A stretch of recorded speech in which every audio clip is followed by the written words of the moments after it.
petite question. J'espère qu'il ne faut pas que j'ai mon diaporama du moment que je vous l'avais passé parce Non, mais que on a tout. Ça y est, on est en ligne, madame. ouais.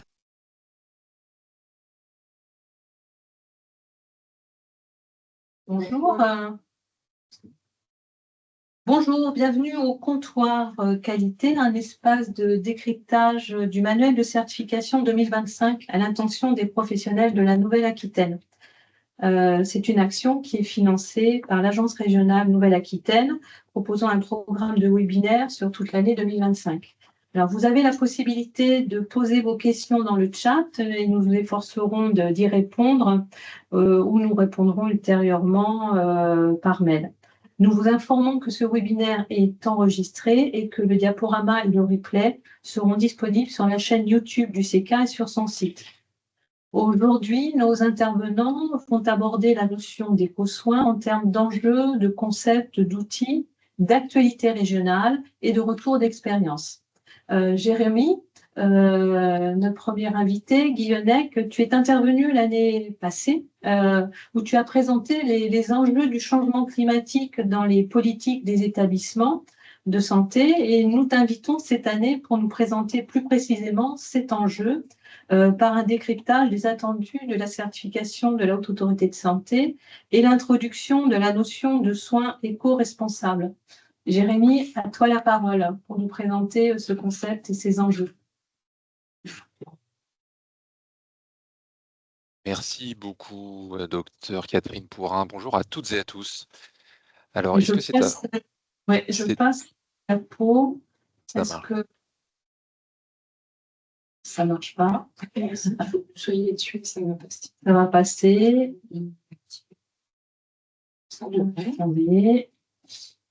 Un problème.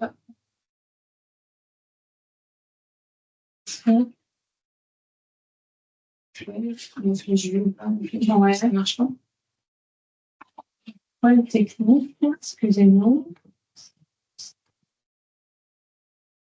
Eh bien, peut-être le temps juste de régler ce petit problème. Je vais me présenter très rapidement. Donc, Jérémy Guéneuc, je suis assistant hospitalo-universitaire à l'Université de Poitiers, au CHU de Poitiers dans le service de santé publique, en charge des questions notamment de gestion des risques associés aux soins, mais aussi d'une partie sur l'éco-responsabilité des soins. Et puis, je suis également chercheur dans une équipe de recherche, CNRS et INSERM, à Poitiers.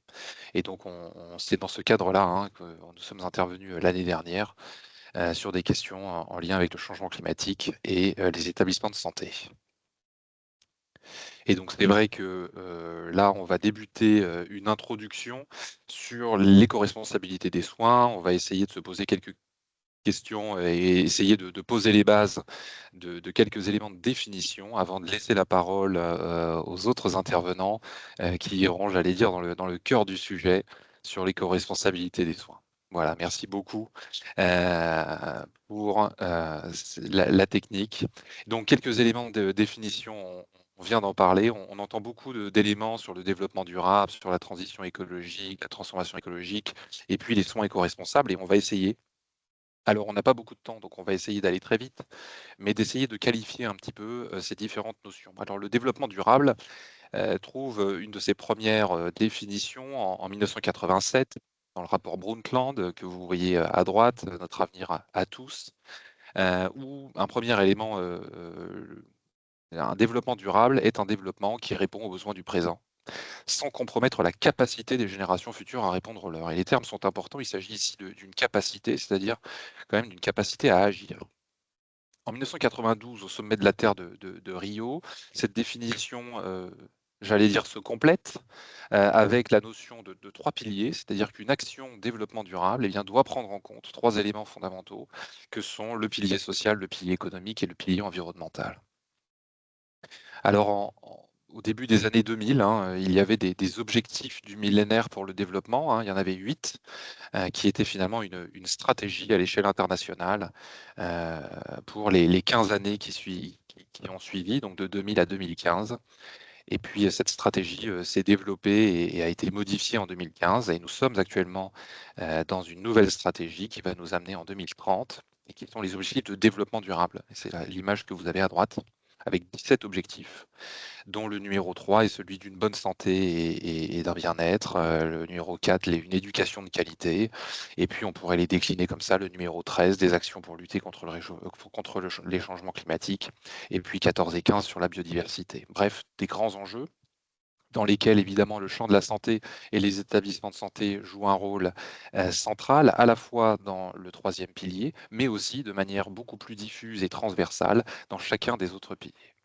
Et ce qui est intéressant, c'est que ce développement durable, eh bien, n'est pas uniquement, j'allais dire, un cadre de réflexion à l'échelle internationale, mais peut se décliner à toutes les échelles, à la fois à une échelle donc étatique, mais aussi d'un point de vue régional et jusqu'à une échelle d'une entreprise. Et on verra comment les établissements de santé peuvent s'en emparer. Diapositive suivante, s'il vous plaît. Alors maintenant qu'on a un petit peu défini ce développement durable, qui est quelque chose quand même de très général et qui s'applique à de nombreux secteurs, rentrons dans des nouvelles notions qu'on entend aussi assez fréquemment. Ce sont les différents termes de transition, de transformation et de planification écologique. Alors ils trouvent chacun une origine différente, un usage et une utilisation politique qui est aussi différente. On n'aura pas le temps ici de le développer, mais c'est quelque chose qui rentre plutôt, même s'il y a beaucoup de recherches, notamment sur les termes de transition et qui dépasse largement le cadre de la transition écologique, mais si ici nous restons sur les aspects écologiques, eh bien, vous voyez que ces termes sont tous utilisés à un moment donné, le terme transition dans le Conseil national de la transition écologique, par exemple en 2013, ou lors de la stratégie nationale de transition écologique vers un développement durable en 2015. Et vous voyez, alors pour en donner une définition, et vous voyez là l'intrication des mots, hein, la transition, ce serait un processus de transformation au cours duquel un système passe d'un régime d'équilibre à un autre. Alors c'est une définition parmi d'autres. Le terme transformation, on le retrouve dans le plan de transformation écologique de l'État, hein, qui est paru récemment en 2024, en lien avec le programme Transition verte qui a pris naissance en cours des années 2022-2023. Et puis le terme planification, là aussi qu'on retrouve dans le secrétariat général à la planification écologique, ou encore un élément qui est peut-être plus proche pour nous dans le champ de la santé, eh bien, c'est la feuille de route de la planification écologique du système de santé, dont sa première version a été publiée en mai 2023 et qui est enrichie j'allais dire, une V2 en décembre 2023.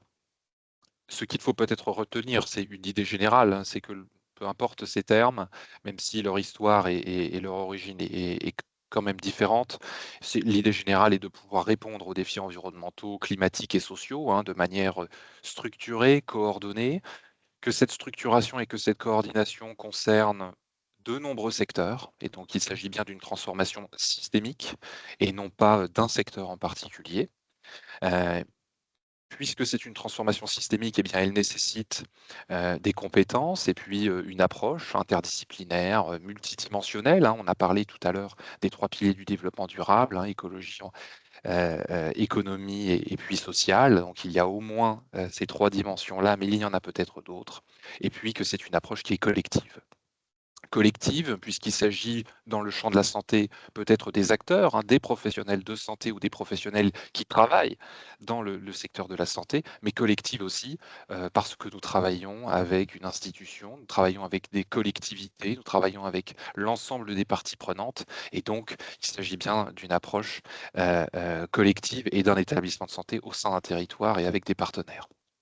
Et puis enfin, une notion qui est importante, c'est celle évidemment de pouvoir faire ces transitions, ces transformations, ces planifications dans quelque chose aussi de plus large qui pourrait être ce qu'on appelle la justice sociale ou une certaine équité. Et on voit bien les pans en lien avec la santé. Diapositive suivante, s'il vous plaît. Merci. Alors, on continue à décliner un peu ce zoom et ce focus, et on va se rapprocher de plus en plus dans les établissements de santé en un temps contraint. Les responsables, donc là, qu'est-ce qu'on appelle la responsabilité sociétale des entreprises ou des organisations? Alors déjà, on débute par la RSE.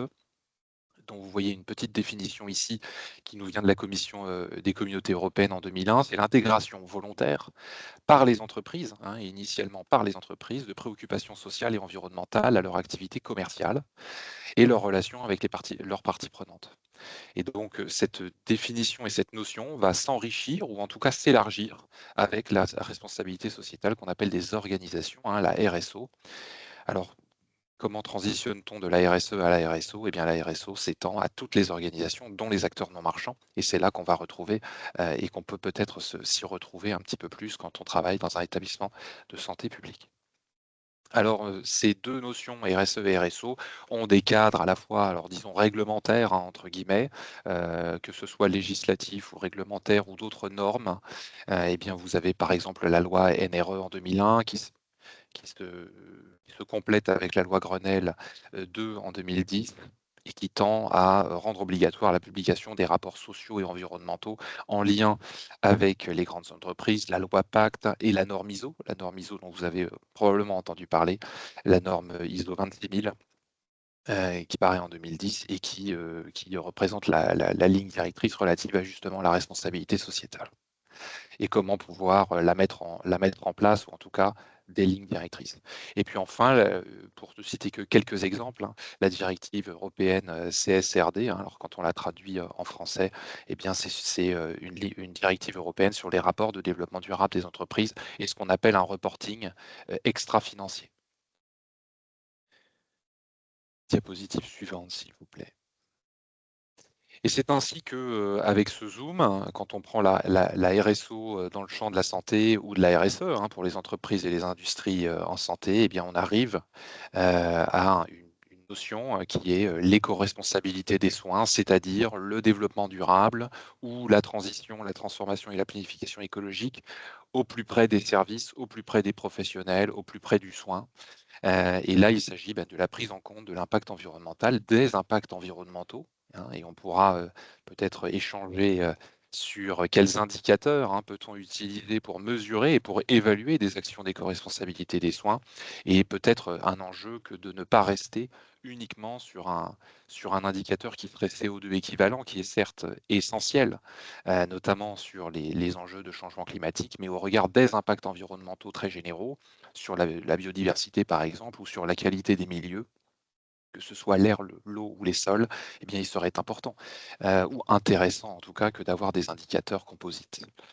Donc, prise en compte de l'impact environnemental, mais bien sûr, tout en offrant une prise en charge de qualité et avec un même niveau de qualité et de sécurité des soins.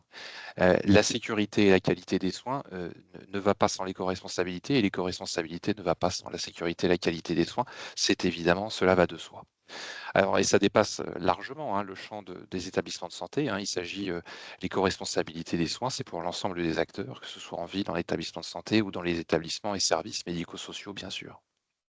Et donc l'éco-responsabilité, est devenue, ou en tout cas peut être comprise comme une nouvelle dimension, hein, additionnelle à celle déjà existante, de la pertinence des soins. Diapositive suivante. Merci. Alors dans le nouveau manuel, qui est récemment paru, alors dans le manuel, 2024, il existait déjà, un critère sur, l'éco-responsabilité des soins ou en tout cas, la maîtrise des risques, climatiques, environnementaux et cetera et dans le nouveau manuel qui est paru, eh bien, ce n'est plus un critère mais 3. On retrouve d'ailleurs, et c'est intéressant de le noter, dans 2 chapitres différents du manuel de certification. Le premier, vous l'avez sous les yeux, c'est le 2.404. Alors, tout est important, c'est-à-dire critère 2, c'est qu'on on le retrouve dans le chapitre 2 sur les équipes de soins et donc, c'est bien une notion qui est à notre portée, hein, et dont chaque professionnel doit pouvoir, se saisir. Le 2.4, c'est que, nous sommes dans l'objectif de la culture de la pertinence et de l'évaluation, hein, on vient d'en parler, hein, l'éco-responsabilité n'est pas, un ovni, complètement, décloisonné, du reste. C'est au sein de la sécurité, de la qualité et là de la pertinence et de l'évaluation On pourra y revenir. Donc là, le 2.404, les équipes sont engagées dans une réflexion afin d'assurer des soins éco-responsables et on verra, je pense, largement dans les intervenants, les intervenantes qui vont, me succéder, eh bien, cette notion justement de réflexion, pour mettre en place un certain nombre d'actions. Diapositive suivante, s'il vous plaît. Et puis ici, donc les 2 autres critères qui sont dans le chapitre 3 liés plutôt à l'établissement. Et finalement, le 3.4, donc l'objectif 3.4, hein, l'adaptation à des soins éco-responsables et aux innovations numériques avec le 3.402 et les 03. L'établissement s'engage dans des soins éco-responsables. Donc là qu'on voit, nous ne sommes plus qu'à un niveau, j'allais dire individuel ou collectif à l'échelle d'un service. Mais ces actions sont accompagnées par une démarche institutionnelle avec une culture du développement durable et solidaire partagée par l'ensemble des acteurs. Et puis le 3.403, l'établissement agit pour la transition écologique. Et donc là, il s'agit évidemment d'avoir une stratégie et de mettre en place des actions, mais qui dépassent peut-être le seul cadre d'un collectif de travail ou d'un service, avec notamment la gestion des déchets, etc. Alors notons que ces 3 critères sont plutôt axés, si on recentre sur le changement climatique, plutôt axés sur des stratégies d'atténuation au changement climatique et peut-être, un petit peu moins au côté adaptation au changement climatique, même si l'objectif 3.4, l'adaptation à des soins éco-responsables, il y a le terme, mais qui n'est pas adapté ici à l'adaptation au changement climatique.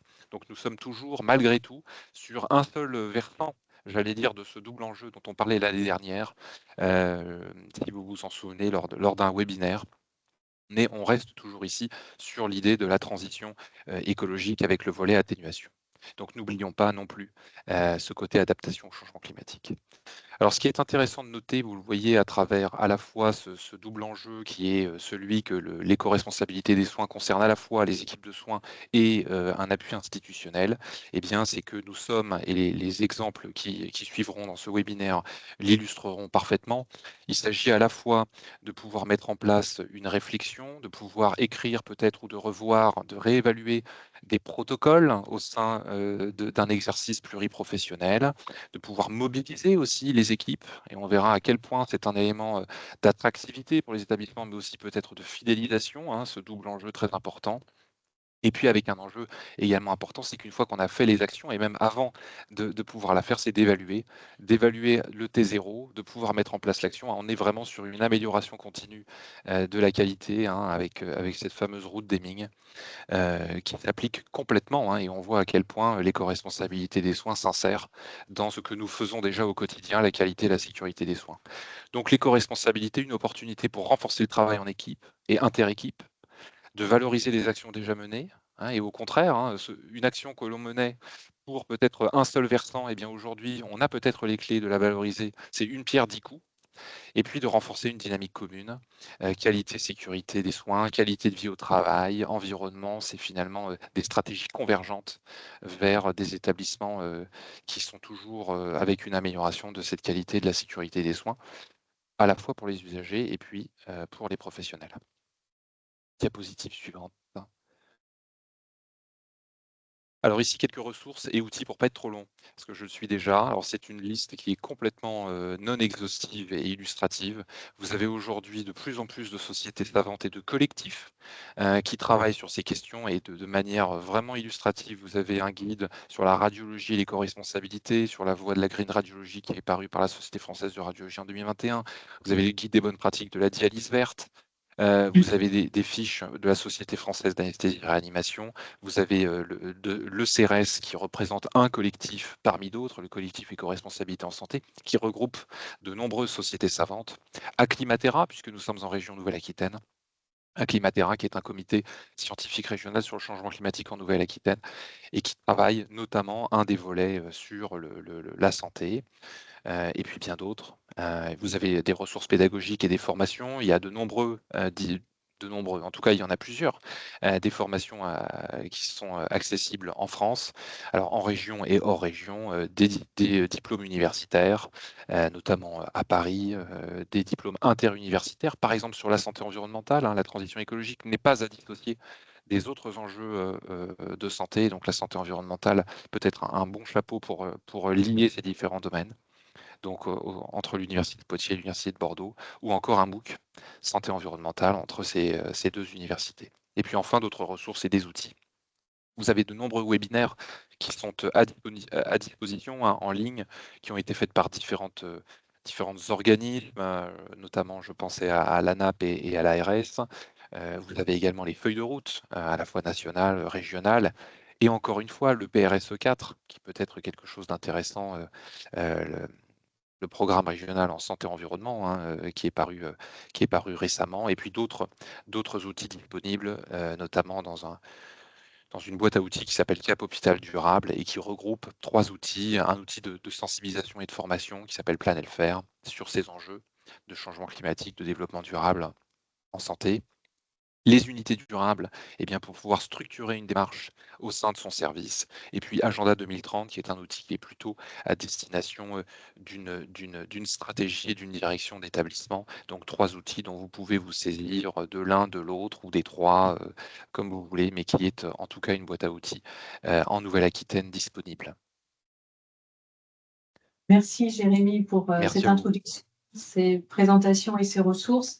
On complétera juste par une slide en termes de ressources par rapport aux questions que vous nous avez posées.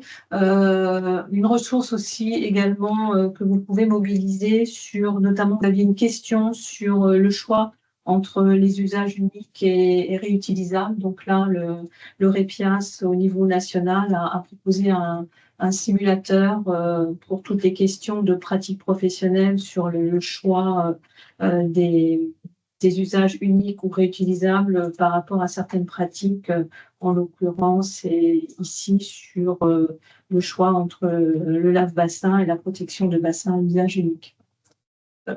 Le CEPIA sera avec nous aussi en fin d'année sur les critères relatifs aux critères sur l'hygiène, le risque infectieux et les attendus en termes de critères standards et complémentaires. Donc là, on pourra aussi de nouveau les interroger sur nos travaux par rapport à l'éco-soin.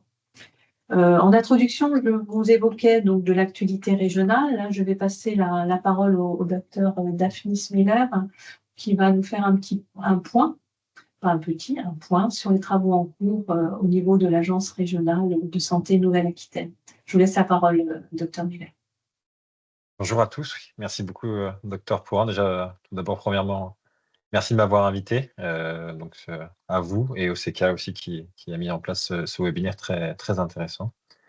Donc moi, je me présente rapidement. Je suis Daphnis Miller, je suis médecin de santé publique. Je suis responsable du pôle PEPS, qui s'occupe principalement donc à la fois de la pertinence, de la performance et aussi donc du développement durable.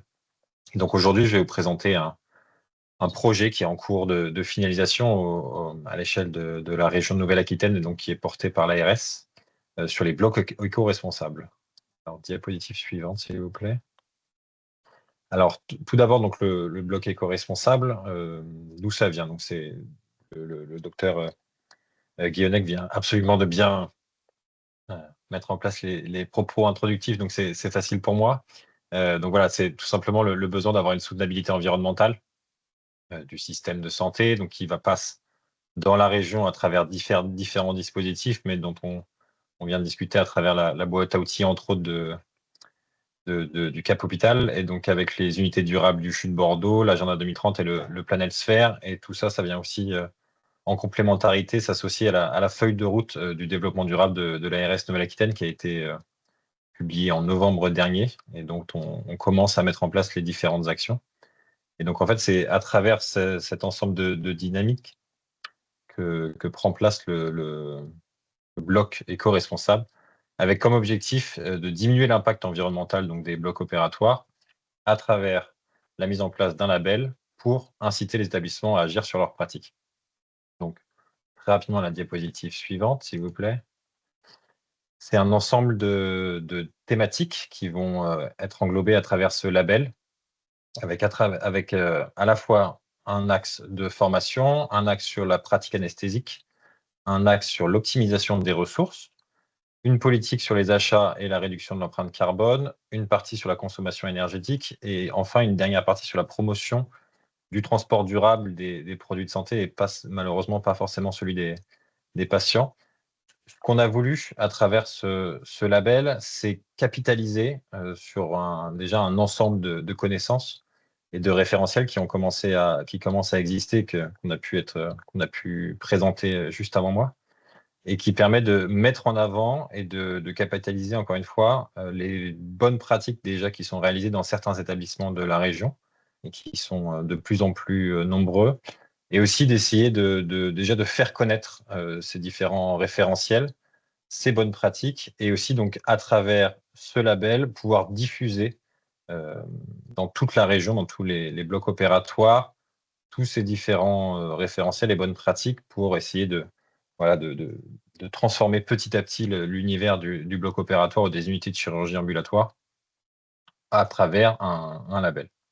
Alors rapidement sur ce label, il est donc, comme j'ai dit, découpé en 6 thématiques que je vous ai présentées. À l'intérieur de ça, il y a entre 1 et 6 items en fonction des sous-thématiques que je viens vous présenter. Et dans ces items, il y a 3 critères. Je vais vous les présenter juste à la diapositive suivante, s'il vous plaît. Ces 3 critères, donc là, c'est seulement une partie de ces différents critères, mais donc simplement pour l'exemple, donc il y a premièrement la pratique anesthésique et les optimisations des ressources. Donc ces différents items sont découpés en 3 critères, avec des critères impératifs, des critères standards et des critères avancés. Ce qu'on souhaite, c'est déjà pouvoir valoriser ceux qui font un peu déjà, mais un peu mais bien. Donc c'est pour ça qu'on a donc ces critères impératifs, où si on passe à la diapositive suivante, s'il vous plaît, on voit que donc ces critères impératifs, si on arrive à y obéir, si on obéit à 100% de ces critères impératifs, on va avoir donc un label qu'on a mis en 3 grades, en 1 feuille, en 2 feuilles, puis en 3 feuilles. On va pouvoir décerner un label 1 feuille à ces différents établissements qui auront donc 100% des critères impératifs et 50% des critères standards. Pour ceux qui sont encore plus vertueux, qui font encore plus, on va pouvoir donner un label de 2 feuilles. Et pour ceux qui font vraiment toutes les actions et qui sont vraiment les plus en avant, on veut aussi, eux aussi, les valoriser et les démarquer un petit peu de ceux qui font un peu moins. Et pour cela, on va leur décerner un label 3 feuilles. On connaît déjà les limites forcément d'un label. On sait que ça va forcément attirer les plus motivés en premier lieu, mais ce qu'on souhaite vraiment, et là-dessus, on se fait notre propre autocritique, ce qu'on souhaite mettre en avant, c'est vraiment des pratiques vertueuses, et pour pouvoir les diffuser au maximum et vraiment pouvoir aussi valoriser ceux qui font déjà beaucoup, qui prennent sur leur temps, qui font souvent ça en conseil de bloc, qui les préparent le week-end, etc. Et ce qu'on souhaite, c'est vraiment pouvoir les mettre en avant pour diffuser au maximum ces pratiques, parce que je pense que c'est aussi un besoin dans la région, et aussi de valoriser les différents référentiels qui ont été mis en place par les sociétés savantes. Et c'est pour l'ARS, à travers ce label, qu'on va pouvoir aider au maximum. Alors simplement, donc à la diapositive suivante, je vais vous expliquer comment cela va se mettre en place. Donc, ce qui est prévu, c'est que on espère à partir du mois de juin prochain, on va lancer donc ce qu'on appelle un appel à candidature, donc une diffusion de ce label, et en tout cas du cahier des charges qui est attaché. Et à partir de septembre, on va recevoir des dossiers, et les établissements vont pouvoir en faire une première photo, un T0 qu'on appelle. À partir de notre grille, ils vont pouvoir se sélectionner là où ils en sont, et donc nous faire remonter leur état des lieux, et on va leur demander donc, en fait, de mettre en place un plan d'action, simplement pour essayer d'améliorer leur capacité d'action, tout simplement. Et au bout d'1 an, on va refaire une deuxième photo qu'on appelle un T1. Et c'est à partir de cette photo qu'on va pouvoir décerner le label, donc soit 1 feuille, soit 2 feuilles, soit 3 feuilles, avec donc cette évaluation et potentiellement donc quand même des contrôles sur pièce ou sur site, pour être certain que tout le monde joue bien le jeu, et pour aussi pour garder quand même une valeur à ce label. Donc c'est quelque chose qui va avoir lieu qui va se démarrer à partir de l'été 2025. Et voilà, un premier temps qui va se faire en septembre, puis les premiers labels qui vont arriver donc à partir de janvier 2027. Diapositive suivante, s'il vous plaît. Ce label, il prend place, comme j'ai dit, dans notre feuille de route éco-responsable. Et justement, j'en profite aujourd'hui pour vous présenter la journée qui est mise en place sur la transformation écologique du système de santé, TES, qui est aussi donc notre bras armé dans l'ARS pour le développement durable, qui réalise une journée le 12 juin sur la décarbonation du système de santé, où on va pouvoir discuter entre autres du bloc éco-responsable, mais aussi donc des dernières chiffres du Shift Project, de la pertinence, puisque évidemment la pertinence et le développement durable souvent vont de pair. Il y a aussi cette volonté de faire remonter un retour d'expérience assez important dans les différents établissements, en maternité, en EHPAD ou dans les services de santé plus classiques. Aussi une approche qu'on souhaite tourner vers les parcours, où on aimerait bien avoir des retours pour la maladie rénale chronique avec la dialyse, ou alors en laboratoire, dans les cabinets de praticiens en ville. Oh, pardon. Et aussi, ce qu'on souhaite présenter, c'est une démarche que l'ARS a débuté plus récemment, c'est le bilan des gaz à effet de serre, les BGS, pour lequel l'ARS a débuté une démarche auprès de l'ensemble des établissements qui en relèvent, de faire une première photo, encore une fois, des bilans de gaz à effet de serre. On est très axé sur la décarbonation, mais ce qu'on souhaite, c'est encore une fois faire une première photo, savoir d'où on part pour les établissements sanitaires, puis dans un deuxième temps, certainement sur les établissements du médico-social, pour faire avancer le système de santé, prendre connaissance déjà de l'existant, pour ensuite mettre en place des actions pour pouvoir corriger et pouvoir améliorer les choses au maximum. Donc voilà, donc vous êtes tous les bienvenus pour cette journée du 12 juin, et donc on aura l'occasion de rediscuter à nouveau de ce label bloc éco-responsable lors de cette journée, avec aussi d'autres professionnels de santé des blocs opératoires. Voilà pour moi, je crois. Merci, Dr Muller. Si vous pourriez, dans ce programme-là, et en lien avec les questions qu'on a eues en amont de ce webinaire, il y a des questions qu'on ne pourra pas répondre aujourd'hui, je pense, et sur l'HAD. Les professionnels s'interrogent aussi sur les démarches d'éco-soins en HAD. Donc, si vous avez l'opportunité de faire des retours d'expérience lors de cette journée sur l'HAD, je pense que ça intéresserait pas mal de professionnels. Et puis également, vous l'avez évoqué sur les bilans carbone et les outils disponibles pour le BGS que vous évoquiez. Là aussi, aujourd'hui, on va être un petit peu limité pour répondre aux questions que l'on a eues précédemment. Il y a d'autres questions? Oui, juste peut-être assez rapidement. Est-ce que ce label est disponible uniquement en région Nouvelle-Aquitaine, ou est-ce que l'ensemble des ARS se lance dans cette même démarche? Alors, il y a, à ma connaissance, il y a à minima en Normandie, où une démarche similaire, qui n'est pas exactement la même, mais une démarche similaire qui a été initiée. Et je crois qu'en Île-de-France aussi, mais ce n'est pas encore totalement diffusé. Ce n'est pas par souhait de nous de garder la chose chez nous, mais simplement, on a déjà voulu initier la chose au niveau de la région Nouvelle-Aquitaine, tout simplement. Mais après, si jamais ça fonctionne, je pense que ça aura vocation à être diffusé davantage. D'autres questions, rapidement. Si l'établissement, je ne sais pas lequel, mais qui me dit, si le bloc est engagé dans une démarche unité durable, est-ce qu'il pourra prétendre au label? Excusez-moi, ça a coupé. Je suis désolé. Alors, il n'y a pas de souci. Juste, on me demande si le bloc est engagé dans une démarche unité durable, est-ce qu'il pourra prétendre au label? Oui, très certainement. En tout cas, ce n'est pas un critère d'exclusion à ma connaissance. Qu'ils fassent l'évaluation T0 et T1, ça. Absolument. Voilà. Très bien. Ok. Merci, Dr Miller, pour cette présentation. Merci à vous. Je vais passer la parole à Myriam Roudot de l'Omédit, parce que le médicament, nous semble, Myriam, est l'un des axes majeurs dans le développement durable et dans l'éco-soin. Merci beaucoup, Catherine, de nous avoir laissé l'occasion de présenter très rapidement les actions, parce qu'on a parlé de pertinence également au début de ce webinaire. C'est vrai que la pertinence des prescriptions fait partie intégrante du développement durable. Dans le cas de la feuille de route que vient de rapidement évoquer le docteur Miller, l'un des objectifs prioritaires, dans les actions prioritaires, il y a vraiment un objectif sur agir sur la prescription des produits de santé, avec 3 objectifs en lien avec les médicaments, les dispositifs médicaux, et un volet sur la sensibilisation des professionnels et des usagers.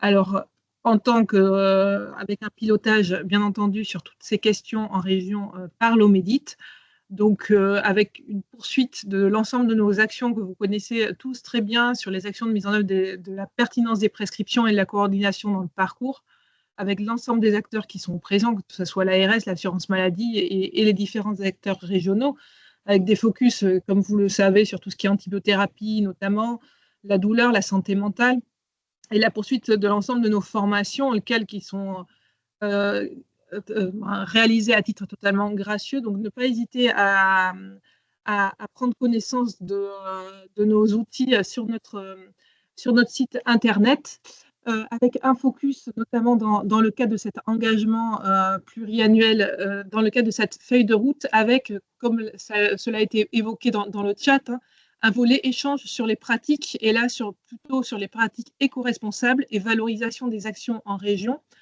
Une première réunion du groupe de travail tests et produits de santé qui est copilotée au Méditerranée en partenariat avec l'assurance maladie a eu lieu la semaine dernière, avec la possibilité encore de s'inscrire à des sous-groupes de travail. Pour les établissements de la région qui ont pu participer, parce qu'on a aussi évoqué le volet un peu plus déchets issus des médicaments, il y a eu une enquête nationale qui s'est déroulée en ce début d'année, et une première restitution qui est prévue d'ici la fin du premier semestre, là aussi avec sûrement des pistes d'action que vous pourrez mettre en place à plus grande échelle. Et enfin, comme Jérémy l'a évoqué et Daphnis Miller par la suite, il y a l'animation d'ateliers Planetsphère pour vocation plutôt de sensibilisation des professionnels. Donc là aussi, c'est réalisé à titre gracieux. Donc je vous invite à consulter notre site internet, et si vous avez des questions sur le groupe de travail, à nous contacter directement par mail. Voilà Catherine, j'ai fait synthétique. Merci Myriam. Et on se retrouve pour un prochain webinaire ensemble fin juin, où nous aborderons toutes les deux les critères spécifiques aux médicaments et dispositifs médicaux du manuel. À très bientôt Myriam, merci. Merci. Alors, Myriam a évoqué différents types d'activités qui font la promotion du travail en équipe et de la dynamique d'équipe. Et là, nous allons continuer par des retours d'expérience, donc avec des collègues qui exercent sur Angoulême et puis sur Tulle.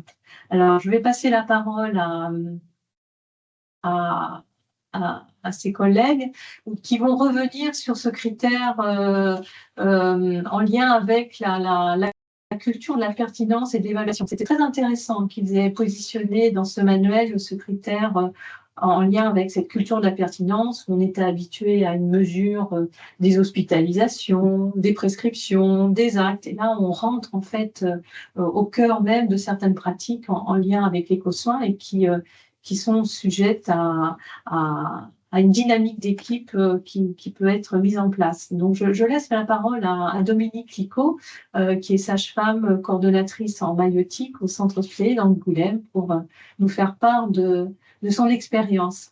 À vous, Dominique. Merci, Dr Pourrin, de m'avoir invité à partager mon expérience et les actions que nous avons menées au centre hospitalier d'Angoulême et surtout sur le pôle femmes-mères-enfants. Nous avons bien lu dans le critère que la préservation des générations futures était importante. Elle est importante aussi dans le cadre des actions et des soins que nous menons en maternité. Diapositive suivante. Donc, l'engagement des équipes dans une démarche éco-responsable avec un objectif qui est de fournir des soins plus durables et exemplaires avec un moindre impact sur la santé des patients et des professionnels. Cette démarche est bien évidemment une démarche longue. Nous avons débuté, comme vous le voyez, en 2017 par une lettre de sollicitation de l'ARS Nouvelle-Aquitaine pour la réalisation d'un diagnostic de pratiques et de produits utilisés en termes d'alimentation, de blanchisserie, d'achat, de dispositifs médico-stériles, d'hygiène des locaux, de cosmétiques. Et depuis 2017, nous avons mis en œuvre un certain nombre d'actions en répondant à 3 appels à projets hors les murs entre 2018 et 2023. Sur 6 ans, nous avons été accompagnés en cela.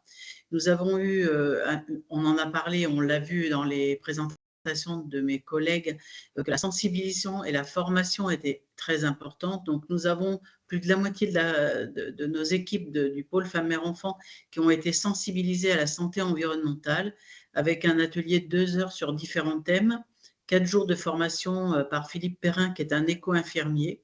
Nous avons 3 DU santé-environnement faits à l'ISPED de Bordeaux, donc conjointement avec Poitiers. Donc là, nous avons moi-même, en tant que cadre, nous avons une sage-femme et une infirmière de néonat, et nous avons 18 animateurs nesting sur le groupement hospitalier de territoire, ce qui permet de bien travailler la sensibilisation auprès des parents. L'accompagnement, depuis 2020, nous sommes accompagnés par l'agence Primum Non Nocere pour une diminution des polluants dans l'environnement de la femme enceinte et du nouveau-né, avec de nombreuses propositions faites. Enfin, un clic, s'il vous plaît, docteur. Encore un autre. Et peut-être un troisième, voilà. Tout cela vient sur une démarche collaborative et c'est cette démarche en équipe qui permet de favoriser l'intelligence de tous. Toute cette collaboration et ce travail nous a permis d'avoir des apports documentaires, car il est très intéressant lorsqu'on va travailler sur un produit d'hygiène globale, par exemple, d'avoir une analyse des fiches de sécurité ou des fiches techniques, ce que, je vous l'avoue, je n'avais jamais fait avant 2017. Nous avons donc mis en place des protocoles avec nos équipes d'hygiène, avec les équipes médicales, enfin vraiment de façon importante. Et nous avons testé un certain nombre de dispositifs différents grâce à l'équipe de pharmacie. Nous avons analysé nos pratiques, évalué les impacts liés aux soins à chaque étape du cycle de vie de nos dispositifs. Nous avons mis en place des plans d'action en identifiant ces impacts les plus significatifs et en définissant des objectifs et en ayant toujours l'idée d'être dans des axes d'amélioration. Diapositive suivante. Alors, pour qu'un service s'engage, il faut tout d'abord un management engagé. Ça, c'est certain. Il faut bien évidemment un chef de pôle ou des chefs de service facilitants, ainsi qu'une équipe motivée et participative. Mais bien évidemment, il faut une direction très soutenante. Et si nous avons beaucoup avancé au centre hospitalier d'Angoulême, c'est parce que ces ingrédients de base étaient tous présents. Nous avons choisi dans un premier temps d'être plutôt sur la dynamique conduite du changement. C'est-à-dire que nous avons imposé l'action dans le but de mettre en place une moindre exposition des nouveau-nés, des femmes enceintes en place.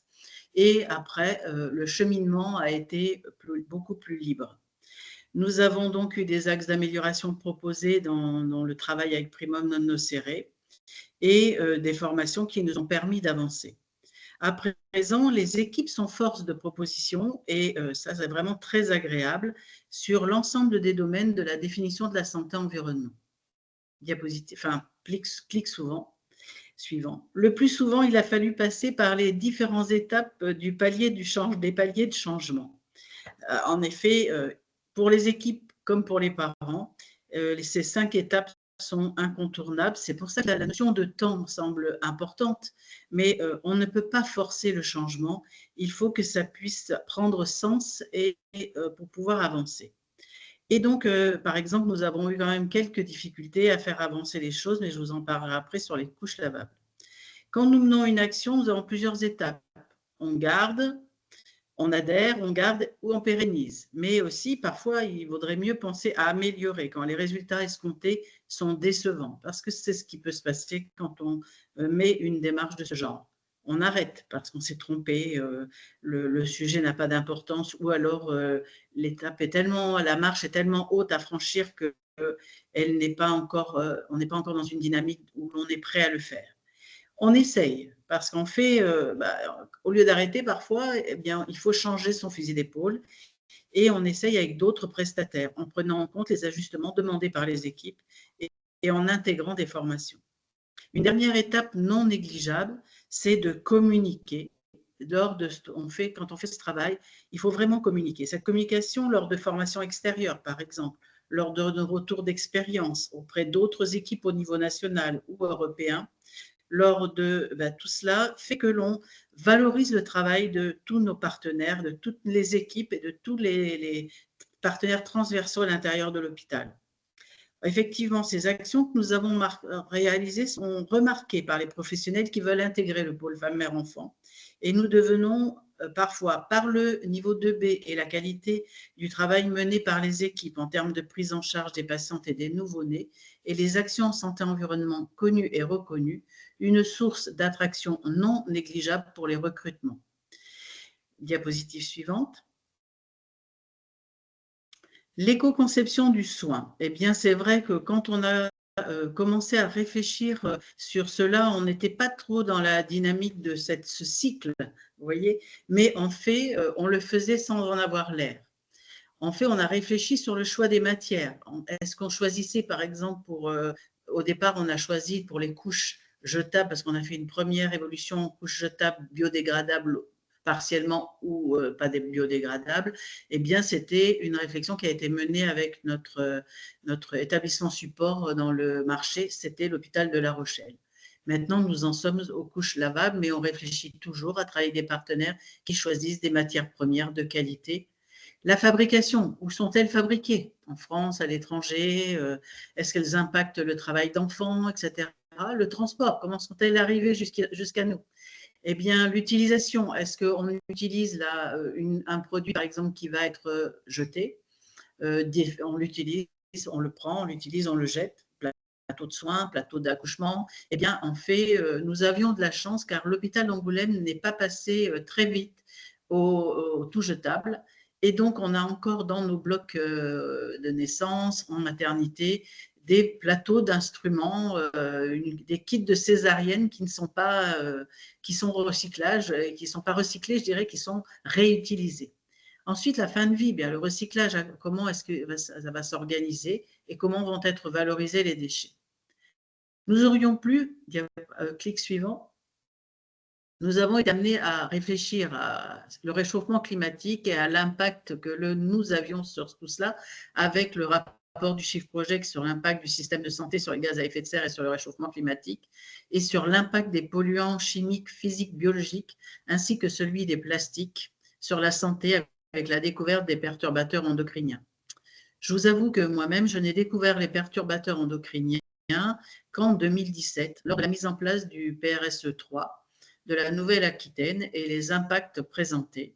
Tout cela induit chez moi une réflexion quant au devenir de l'humain, au concept du One Health et aux actions que peuvent mettre en œuvre les maternités pour diminuer cette exposition et montrer l'exemple aux parents. On peut dire clic suivant. Encore, voilà. Nous pouvions pratiquer la politique de l'autruche. Nous ne voyons rien, nous n'entendons rien, nous travaillons le mieux possible de la Terre et nous continuons ainsi. Mais malheureusement, le chiffre présenté dans les études diverses sur la spermatogénèse avec une chute progressive en 50 ans de 50%, on se dit que dans 50 ans, on est tous passés à la procréation médicale assistance médicale à la procréation, mais c'est sans entendre qu'il y a aussi l'endométriose, l'éco-anxiété des couples, un tas de réflexions. Et donc, qu'en est-il du devenir de notre profession même en tant que sage-femme? Eh bien, en tant que manager et professionnel de santé de la périnatalité, il était tout à fait logique que les maternités de Nouvelle-Aquitaine soient impliquées dans un changement de pratique et dans une diminution d'exposition des femmes enceintes et de nouveau-nés aux polluants. Certes, tout cela a été mis en action. On peut faire un clic suivant. Et on s'y est mis tous en équipe. Et la première action, elle date de 2015. Cette action, c'est le passage de mini-biberons plastiques. Enfin, d'abord, le recyclage des mini-biberons plastiques qui étaient jetés, tout simplement.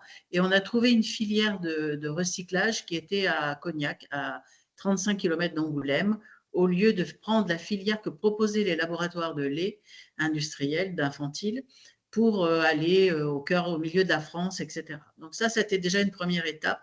Et en fait, après avoir fait un webinaire avec Healthcare Without Harm, c'est notre partenaire européen maintenant, eh bien, nous avons constaté que les équipes espagnoles avaient des nourrettes verts. Donc, les maternités de Nouvelle-Aquitaine ont, pour un certain nombre, impulsé une dynamique en disant au laboratoire industriel de lait infantile, le premier qui va passer aux nourrettes verts, il aura la panacée de voir le tour pour lui-même. Eh bien, un laboratoire français, Lactalis, est passé en cela aux nourrettes verts, ça a été le premier. Et donc, cette action-là a été menée en 2021 où nous sommes passés aux nourrettes verts. À l'heure actuelle, il y a encore un seul laboratoire, dont je tairai le nom, qui n'est pas aux nourrettes verts, mais tous les autres le produisent.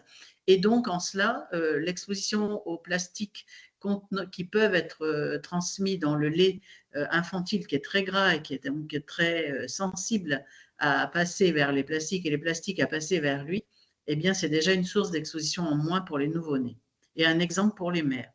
Un prochain challenge pour nous, ce sera de passer aux reconstitutions de biberons en verre dans les maternités. C'est le CHU d'Angers qui est notre exemple. Et il a commencé en mars 2025, donc c'est tout frais, on le regarde. Et si son expérience est concluante, nous pourrons passer à cette action. Ensuite, il faut impulser la dynamique chez les parents, car ce qui est fait en maternité, ce n'est pas continué à domicile. Et si ce n'est pas impulsé pour les parents, eh bien, les générations futures resteront toujours avec la même intensité d'exposition. Donc, nous avons ces formations dont je vous ai parlé à la santé environnementale avec les ateliers nesting. On a été formés par WECF, Women Engaged for a Common Future. Je trouve que mon anglais ne s'améliore pas, mais ce n'est pas très grave. Eh bien, nous avons mis ces 18 formateurs sur le territoire, c'est en hospitalier, et ces 18 formateurs ont été financés par l'ARS Nouvelle-Aquitaine. Donc, nous avons mis clic suivant, une chambre pédagogique en place. Donc, ça a été un peu fait sur le modèle de la chambre des erreurs. Alors, c'est à ce moment-là que j'ai pensé à mettre cette première chambre pédagogique. C'est nous qui avons eu la première en France. Maintenant, elle est diffusée partout. Et il fallait aussi être exemplaire sur l'alimentation. Donc, cette alimentation, c'est une source d'exposition majeure de par la population dans les plus fragiles. Et avec le diabète gestationnel qui est en augmentation, mais aussi les diabètes de l'enfant très jeune et l'obésité, nous avons décidé de faire un self exemplaire avec tant des conseils diététiques que sur les contenants alimentaires et sur le fait d'éviter les petites barquettes de confiture. Par exemple, on met un pot de confiture et plutôt toutes ces démarches dans le bio quand on peut trouver une alternative proche de l'hôpital et non pas en allant à 500 ou 600 km. Donc, l'hôpital a fait un travail dont je vais vous reparler après sur le soin de cordon. Et nous avons, clic suivant, un partenariat avec Belle Pousse tout d'abord pour les couches lavables. Donc ça, je vous en parlais aussi. Et là, depuis récemment, 1 an maintenant, septembre 2024, ça a commencé. Nous travaillons avec le principe des ordonnances vertes, comme à Strasbourg. Et donc, c'est le Grand Angoulême et ses 48 communes qui couvrent une population de femmes enceintes sur la Charente, qui est près de la moitié de la population des femmes enceintes, qui, pour les femmes qui souhaitent, s'engagent dans un dispositif avec un atelier de santé environnement, un atelier culinaire, et qui vont recevoir pendant 4 mois maintenant, on a une V2, sous condition de coefficient familial, un panier de légumes bio par semaine, d'une valeur d'environ 22 € pour 3 à 4 personnes, et cela avec un objectif de toucher les plus vulnérables et les plus précaires. Cet objectif est quantifié à près de 33% des patientes qui vont obtenir ces paniers. Et tous ces exemples-là que je vous ai tracés, eh bien, nous ont amené à être remarqués donc, je vous parlais de Healthcare Without Harm. C'est une fondation européenne qui nous avait demandé par rapport à la chambre pédagogique au petit déjeuner bio et sain de pouvoir témoigner. Et ils nous ont intégrés dans leur dispositif Born Green Generation, dont nous sommes la seule maternité française soutenue financièrement dans le cadre de ce BGG. Et nous sommes ravis de travailler aux côtés de confrères et consoeurs danois et anglais, car cette ouverture nous ouvre aussi à d'autres façons de voir les choses et nous apporte aussi des propositions d'aide. On va passer à la diapositive suivante. Les soins de cordon, eh bien ça, donc 2019, nous avons mis les soins de cordon, savon doux et la suppression de la biseptine à la maternité. Donc, vous voyez, on agit avec un savon doux qui a été fabriqué à 30 km à peine d'Angoulême, qui est éco-certifié. Et nous remercions l'équipe de Périgueux qui nous a apporté les premiers éléments de cette réflexion et avec qui nous avons partagé ce protocole. Diapositive suivante. Alors, quand on réfléchit à tout cela, quand on met les choses en place, eh bien, il faut essayer de réfléchir à l'impact que l'on a dans le cadre d'une action, quelle qu'elle soit. Vous avez vu, et il est difficile pour les pôles femmes-mères-enfants, je dirais, et les maternités, surtout peut-être dans les niveaux 2B et 1, d'avoir un soutien pour évaluer nos impacts. Parce que nous avons fait beaucoup de choses et en fait les demandes répétées du docteur Pourrin, mais aussi de l'équipe de Claire Morisson sur l'ARS Nouvelle-Aquitaine et la journée sur la transition écologique nous amènent à nous réfléchir, à nous structurer, à chercher nous aussi des outils pour évaluer tout cela. Donc, la mise en place des couches lavables, ça a été en 2 étapes. En 2021, nous avons commencé et là, nous avons travaillé avec l'agence de régie urbaine qui employait donc de la communauté de communes d'Angoulême, qui employait des personnes en réinsertion, dont des couturiers, et qui faisait déjà des couches lavables, mais pour des enfants plus grands. Donc, nous avons en 2021, ça vous parle bien, c'est la période du Covid. Pendant toute cette période-là, nous avons travaillé avec eux sur la modélisation d'une couche lavable et sur la mise en place à la maternité. Je suis d'une école où on nous apprend qu'il ne faut pas mettre tous nos œufs dans le même panier. Donc, nous avons travaillé avec une société extérieure et aussi qui est AMAC pour la mise en place de ces couches lavables. Mais malheureusement, il n'y a aucun accompagnement dans ce cadre-là des équipes. Il a fallu que l'on travaille nous-mêmes à accompagner au mieux et à répondre aux problématiques majeures de fuite. Une fuite, c'est rébarbatif. La couche lavable, c'est déjà rébarbatif dans la pensée de beaucoup. C'est une couche, on s'imagine, au bord du ruisseau avec les mains dans l'eau froide, le savon, en train de laver les couches ou dans la bassine, les laver aussi. En fait, on voit déjà de par la forme qu'elles elles ressemblent à des couches jetables dans leur forme et dans leur système de fixation. Et le lavage, il ne se fait pas couche, il ne faut pas laver les couches toutes seules. On peut les laver avec le linge de bébé, avec du linge adulte, de sous-vêtements ou autre, en évitant les vêtements de l'un ou l'autre selon les professions des parents. On ne le mélange pas avec. Mais c'est la seule raison. Et en fait, on a rencontré par le biais des réseaux sociaux, je vous l'avoue, Madame Lucie Perlet-Charlassier, qui est une jeune femme qui a testé les couches lavables, qui a remarqué que ça fuyait. Et donc, elle a créé sa propre marque de couches. Elle était sur Jarnac, très près de nous, et maintenant, elle est à La Couronne. C'est encore plus près de nous. On est à 2 km l'une de l'autre par vol d'oiseau.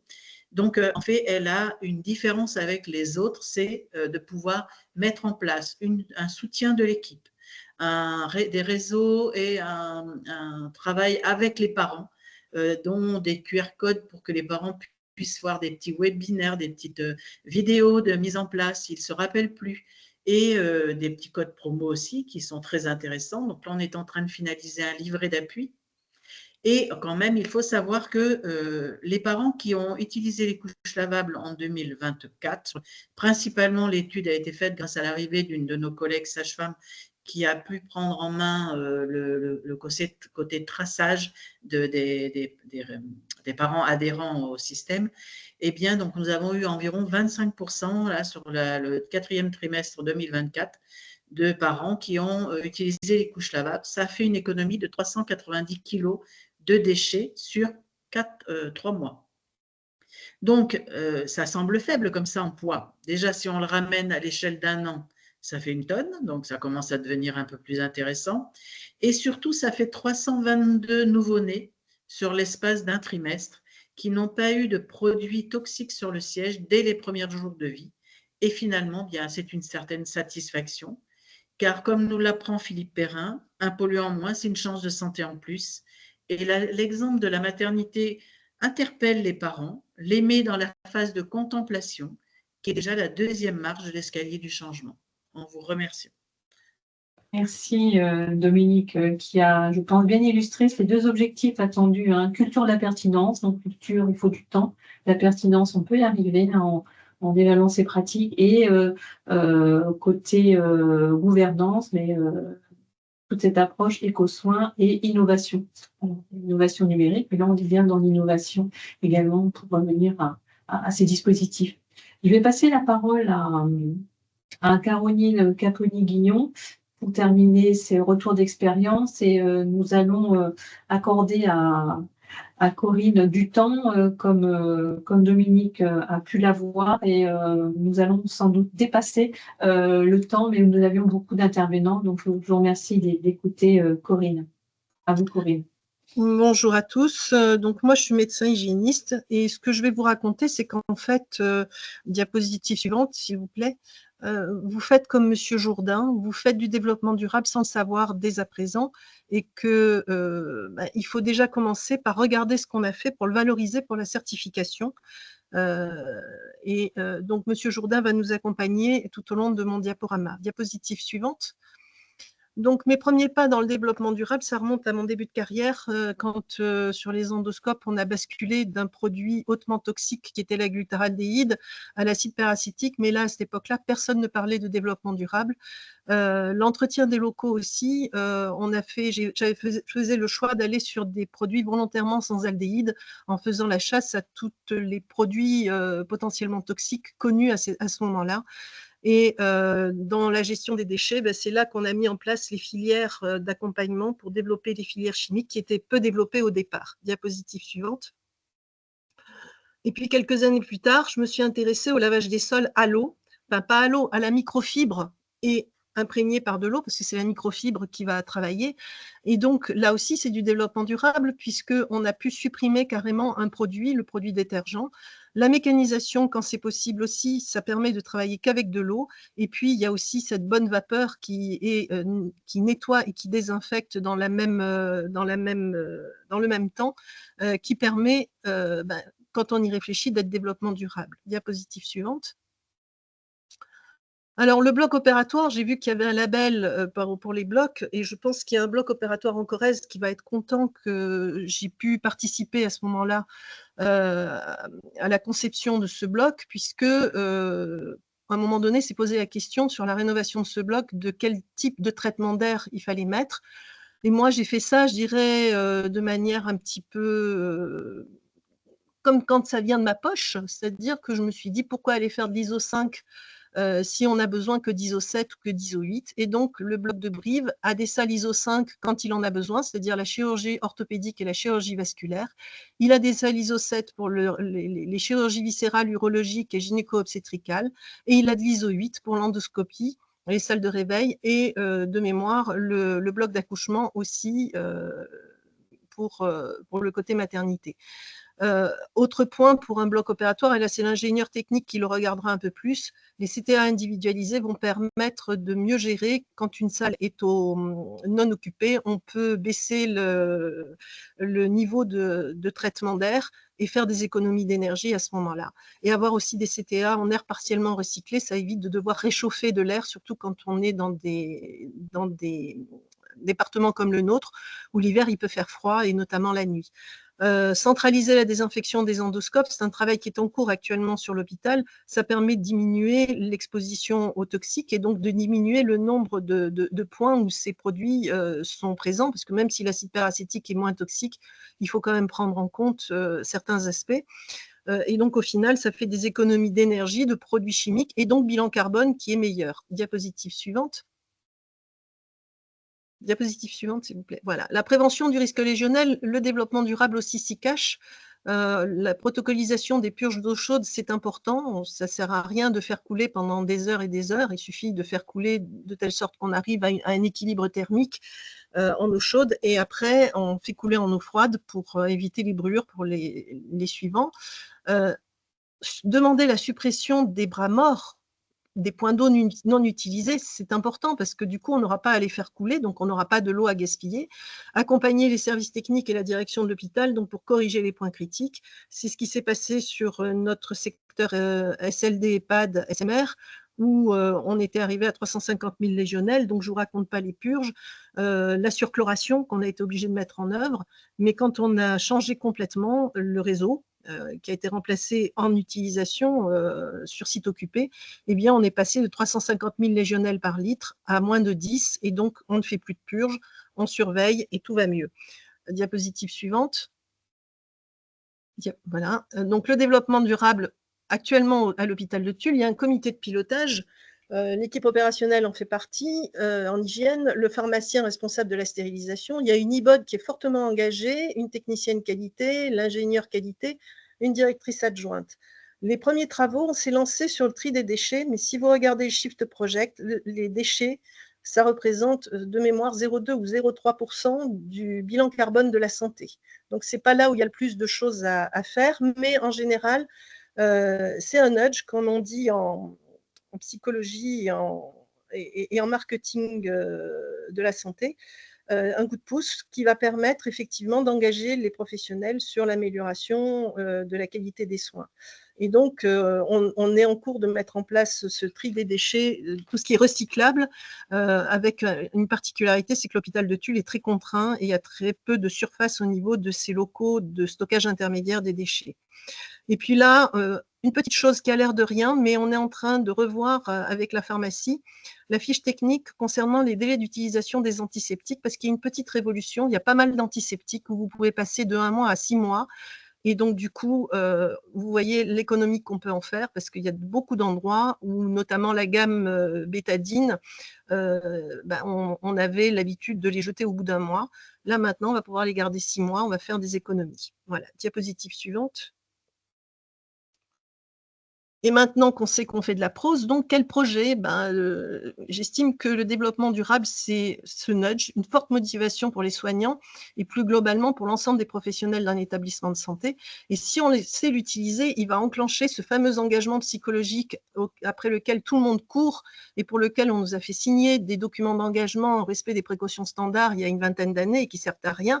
Là, par contre, c'est vraiment un nudge qui va engager les gens dans ce chemin et qui va permettre qu'on va travailler ensemble pour améliorer la qualité des soins. Bordeaux a montré l'exemple avec l'usage des gants à usage unique, qui a eu un effet secondaire qui a été l'augmentation de la consommation des produits hydroalcooliques. Bayonne sur l'utilisation de la voie IV au profit suppression de la voie IV pour le paracétamol au profit de l'administration Perros dans leur réanimation.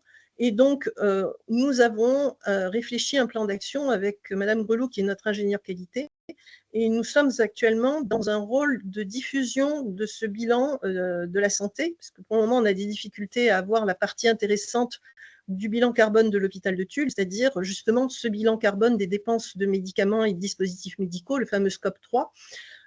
Et donc, on se sert du bilan carbone de la santé qui montre quand même qu'entre dispositifs médicaux et médicaments, on est à 54% du bilan carbone de la santé.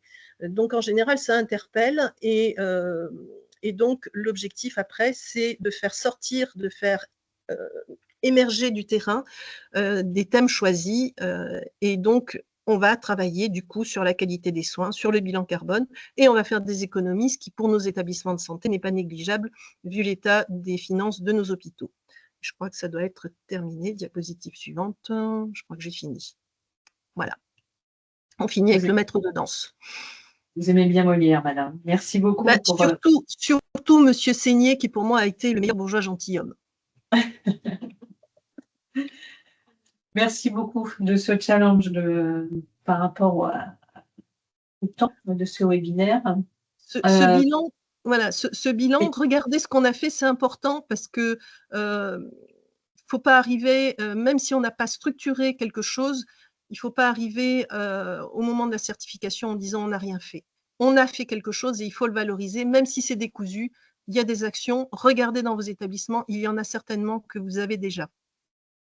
C'est une thématique, en effet, qui permet un état des lieux, on l'a vu, qui permet de mobiliser les équipes, donc bien travail en équipe, qui permet aussi de mobiliser les patients, les familles, donc expérience patient, d'où information aux patients, d'où formation, hein, vous l'avez vu sur Angoulême, des formations des parents, donc là aussi des attendus nouveaux, hein, que les établissements aient une démarche de formation des usagers, donc je pense, une thématique qu'il faut valoriser par cet état des lieux et après la dérouler sur sur tous les différents objectifs de cette certification. Y a-t-il des questions, Véronique? Alors, une question très intéressée. Quels sont les antiseptiques que vous évoquiez? Je pense que ça va interpeller beaucoup, hein, cette question de pouvoir passer de ce fameux 1 mois aux 6 mois. Alors, j'ai plus la liste en tête, hein, mais alors. vous allez voir votre pharmacien, vous prenez la liste de vos antiseptiques et après, il faut chercher dans les RCP, vous tapez dans Google RCP je ne veux pas vous dire des bêtises. La gamme bétadine, je sais parce que c'est par la première qui est entrée par ordre alphabétique dans la liste des antiseptiques et que c'est un antiseptique que je connais bien. J'ai été formée à Bordeaux. Bétadine, c'était les anciens laboratoires Sargé, donc le laboratoire est toujours en place boulevard JFK à Mérignac. Donc voilà, et en plus, c'était le premier de la liste puisqu'il arrivait par ordre alphabétique. C'est pour ça que je voulais citer. J'ai pas d'action chez, je ne sais même plus comment il s'appelle le labo actuellement. C'est la Copper, je crois. J'ai pas d'action chez eux. Voilà. Ce que je peux vous dire, c'est que j'ai même eu la surprise de voir que l'alcool modifié, par contre, c'est 1 mois. Ils n'ont pas bougé dans le RCP, alors que pour moi, l'alcool, ça se périme pas. Eh ben non, si j'applique le RCP de l'alcool modifié, c'est 1 mois. Toute la gamme bétadine passe à 6 mois, que ce soit la bétadine dermique, la bétadine alcoolique, la bétadine, le scrub, etc., etc., tout passe à 6 mois. Ça, je peux vous le dire parce que je vous dis, c'était le premier de la liste. Après, nous, on a en Chlorhex, je me souviens plus ce qu'on a, et il me semble que aussi il y en a qui passent en 6 mois. Voilà. Par contre, Daquin, non, c'est trop instable le chlore. Voilà. Et l'alcool, non. D'où cette évaluation sur l'actualisation des protocoles. Voilà. Il y a un regard critique sur ces délais de péremption dans vos Il y a une chose aussi, c'est quand on l'utilise, d'abord ne pas enlever l'opercule. Vous savez, là, quand vous défaites un flacon de la gamme bétadinée, vous avez un petit truc plastique blanc transparent. Il ne faut pas l'enlever. Si vous l'enlevez, vous cassez la possibilité de le garder 6 mois. Et après ça, quand on est au bloc, si on veut être développement durable, il faut qu'on arrête de remplir les cupules, qu'on arrête d'avoir des antiseptiques qui coulent au lieu d'être appliqués sur la peau. D'abord, ça séchera plus vite, ça limitera le risque de brûlure aussi. Vous voyez, on repart sur la qualité des soins à chaque fois qu'on veut parler de toutes ces choses-là. À un moment donné, la qualité des soins, elle est partout. Tout à fait. Merci. Merci Corinne. Juste, on avait une question, Madame Licot, sur le lavage des adaptables après les repas. Si notre collègue diététicienne est encore en ligne, vous vouliez faire part dans votre établissement d'une pratique? Alors là, pour l'instant, nous sommes, alors sur les sols, nous sommes à la microfibre et à l'eau, comme vient de le présenter ma collègue, mais sur les adaptables, nous sommes toujours avec le Surfanios. Mais il y a un travail qui se réfléchit en Nouvelle-Aquitaine avec l'accompagnement de Primum sur les probiotiques sur les surfaces en maternité. Donc, c'est un germe gentil que l'on étale sur, je vous fais quelque chose de très simpliste, hein, mais vous pourriez peut-être nous en dire plus, sur l'adaptable ou sur toutes les surfaces.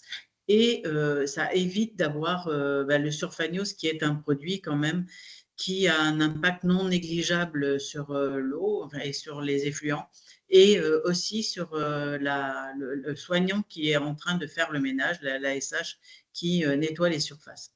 Donc ça, c'est un travail en cours. Merci. Alors, il y a les probiotiques, mais il y a aussi une autre solution. Moi, je ne les ai pas encore, ni l'une ni l'autre, mais il y a une autre solution qui a été développée par un collègue, je n'ai plus son nom, mais je pourrais vous le donner pour mettre l'article qu'il a publié dans la revue Hygiène, où il utilise des microfibres, donc il lave à l'eau et il complète par une exposition aux UVC. Jusqu'à présent, j'étais un petit peu en retrait par rapport à l'usage des UVC dans un établissement de santé, mais je pense que je vais m'y intéresser parce qu'effectivement, arriver à virer le Surfanios tout en ayant une bonne maîtrise du risque infectieux, parce que les infections nosocomiales, y compris en maternité, ça existe. Hein. Dans ce que je faisais ce matin, je racontais une épidémie de rectocolite hémorragique à salmonelle qui avait eu lieu dans une maternité à mon début de carrière. Donc, ça peut être des choses qui peuvent être gravissimes. Voilà, je pense que je vais faire l'effort de regarder un petit peu ces choses-là. Il y a aussi d'autres choses qui peuvent exister, mais là, c'est un peu plus compliqué pour moi de me faire mon idée.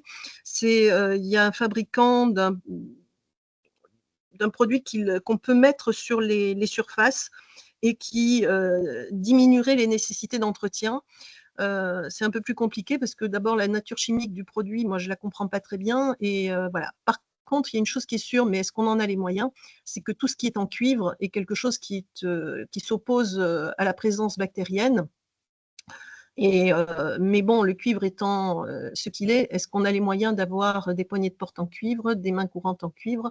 Je pense que la réponse est plutôt non actuellement. Mais le cuivre est un bon matériau pour limiter l'implantation des bactéries. On le sait depuis longtemps. Voilà. Merci. Enfin, une question, Dr Miller. Pour s'inscrire à la journée, vous avez déjà des personnes intéressées pour s'inscrire à la journée du 12 juin. Du 12 juin, comment faut-il faire? Alors, je crois que j'ai réussi à glisser le lien dans la rubrique questions et réponses. Donc, c'est un lien inframaforme.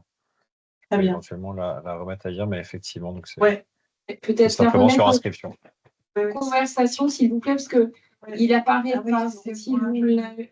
c'est vous l'avez qu'à l'avoir dans. Je le remets dans le lien, dans le canal principal. Oui. Ouais, génial. Merci beaucoup. Donc, conversation. Très bien. Écoutez, merci pour ces échanges. Je profite de simplement vous dire, donc il y a d'autres comptoirs de planifier jusqu'à la fin de l'année, avec un agenda que vous pouvez retrouver sur le site du CK. Je voulais aussi attirer votre attention. Il nous a été demandé de communiquer auprès de vous sur 2 critères impératifs pour lesquels, dans notre région, les scores étaient les moins bons. Il s'agit des urgences vitales. Soyez donc vigilants sur l'évaluation de ce critère, avec notamment le changement de scoring des fiches anomalies, où maintenant il faut qu'un seul élément d'évaluation non retrouvé déclenchera l'ouverture d'une fiche anomalie. Donc vérifiez bien que vous avez un numéro unique, vérifiez bien le niveau le plan de formation de vos professionnels et l'accès aux formations. Vérifiez bien vos chariots, sacs d'urgence adaptés aux patients, adultes et enfants, et vérifiez bien que les professionnels réalisent des exercices dans les services qui ne sont pas de la formation ou de la simulation. Deuxième critère impératif, ce sont sur l'accueil des patients mineurs. Et donc là, je vous renvoie à la fiche pédagogique que la Haute Autorité de Santé vient de publier récemment, qui décrit parfaitement tous les attendus par rapport à ce critère. Voilà pour ces vigilances à avoir sur ces 2 critères impératifs. Mais tout ce que l'on a vu aujourd'hui, notamment en lien avec la maternité, pensez bien sûr à le valoriser pendant la semaine sécurité des patients, qui est cette année ciblée sur les nouveau-nés et l'enfant. Donc, je pense que tout ce qui est fait sur la culture, la pertinence et cette dynamique que vous avez autour du développement durable et la maternité et l'enfant pourra être valorisable pendant cette semaine-là. Voilà. Les informations complémentaires que je voulais vous partager. Il y a d'autres questions? Non, Sylvie, vous avez le lien. Merci, Monsieur Miller, vous l'avez mis dans le chat. Bien, écoutez, nous remercions de cette participation et puis un dépassement qui le nécessitait par rapport au nombre d'intervenants. À très bientôt. Au revoir. À bientôt. Au revoir. Merci beaucoup. Au revoir. Au revoir.